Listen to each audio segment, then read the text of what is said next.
Si Haring Saul ng Israel ay labis na natalo sa labanan ng Gilboa at namatay ang kanyang 3 anak.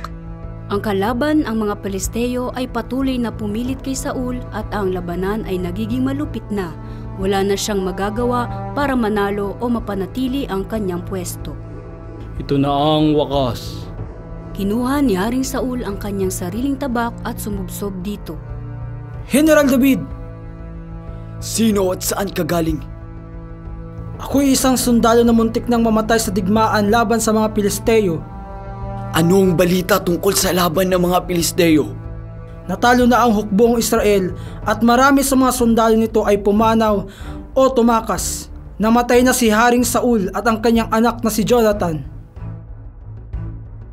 Ano?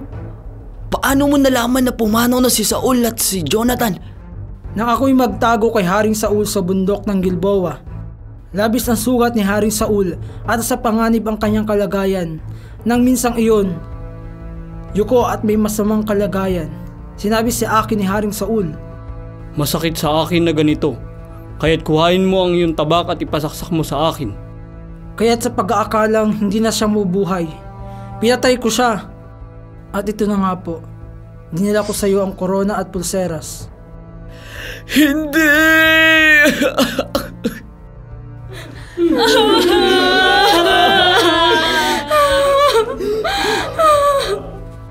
Paano mo nagawang patayin ang hinirang ng Diyos, ang hari ng Israel? At wala kang takot na ipagmalaki ito na para bang ginawa mong isang kahangahangang gawaing hindi maganda? Hindi ka mapapatawad! Ha? Si David at ang kanyang mga tao ay umiyak sa kalungkutan, nangungulila sa pagkamatay ni Haring Saul at Jonathan. At sa pagkatalo ng Israel, umiyak si David at ang kanyang mga tao at hindi sila kumain hanggang sa sumiklab ang araw.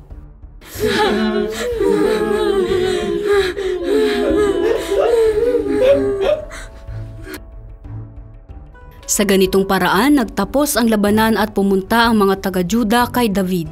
Binuhusan nila ng langis si David bilang hari sa sambayan ng Juda. Sa 12 lipi ng Israel, ang Juda sa timog ay pinamumunuan ni David at ang natitirang 11 lipi sa hilaga ay pinamumunuan ni Ishbosheth, anak ni Saul. At sa gayon, nahati ang Israel sa hilaga at timog sa ilang panahon. Ito'y nagdulot ng kaguluhan habang naglalaban ang dalawang hari.